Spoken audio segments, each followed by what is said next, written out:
Hello बच्चों, let's read the question. So the question says that for each of the following reactions, identify the products formed and balance the equation. So इस question में हमें क्या करना है? We have to simply first find out the products and balance the chemical equation. So let's start doing the question. So before starting the question, let us discuss about its key concept. Okay. So key concept will be about balancing the equation. हम कैसे balance करते हैं किसी equation को? So if we write down its definition only, okay. So basically balanced chemical equation is when we have equal number of same atoms on both side of reaction, okay. So if we have a reaction, left side पे उसके reactants होते हैं and right side पे products होते हैं, reactant से ही हमें products मिलते हैं.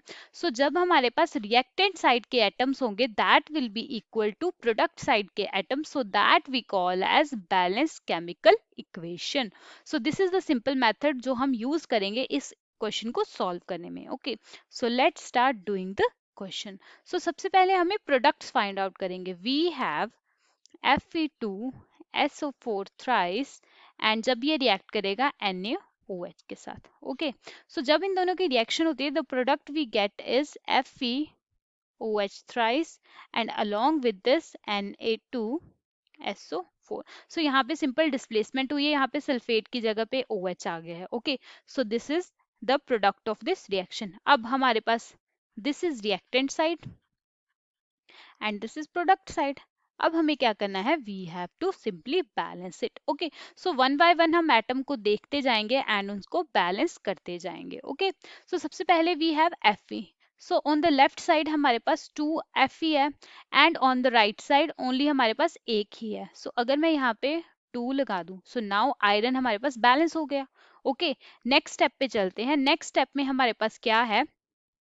यहाँ पे हमारे पास SO4 3 है and on the right side we have SO4 only 1. Okay, so अगर मैं इसको ऐसे भी लेती हूँ ब्रैकेट के अंदर, सो यहाँ पे ये एक ही एटम है SO4 का बट यहाँ पे 3 है, so I can write here simply 3. तो यहाँ पे ये भी SO4 भी बैलेंस हो गया. ओके, नेक्स्ट स्टेप अगर हम चले, यहाँ पे हमारे पास सोडियम है. रिएक्टेंट साइड पे हमारे पास सिर्फ एक ही सोडियम का एटम है बट प्रोडक्ट साइड पे हमारे पास 3 मल्टीप्लाइड बाई 2 6 सोडियम के एटम है. सो इसको बैलेंस करने के लिए मैं यहाँ पे सिंपली 6 लगा दूंगी तो ये बैलेंस हो गया. ओके, सो आफ्टर दैट हमारे पास हमने सब कुछ कर दिया. अब हम अगर देखें ऑक्सीजन की बात करते हैं. On the left side we have 6 oxygen, हमारे पास NaOH के पास है. सल्फर के पास कितने हैं? 4 3 12. अगर हम सिंगल सिंगल एटम की ही बात करें सो ये हमारे पास 18 ऑक्सीजन हो गए सिर्फ रिएक्टेंट साइड में ही. और अगर हम प्रोडक्ट साइड की बात करें, यहाँ पे ये ऑक्सीजन है, ये 3 हो गए, 3 मल्टीप्लाइड बाय 6 ऑक्सीजन है. प्लस अगर मैं इसकी बात करूँ 4 3 12, सो यहाँ पे ये भी 18 हो गए. सो ऑन द होल अब ये हमारे पास बैलेंस्ड इक्वेशन आ चुकी है. So if I have to write the balanced chemical equation then जो हमारे पास बैलेंस्ड केमिकल इक्वेशन आ जाएगी that will be Fe2SO4 thrice plus 6 atoms of NaOH and it will give us 2FeOH thrice and along with this 3Na2SO4, and this will be the balanced equation for this question. Okay, so this is the solution to this question. पहले हमने product find किया, after that we have find out the balanced chemical equation. Okay, so this is the solution. I hope you understand it well. All the best.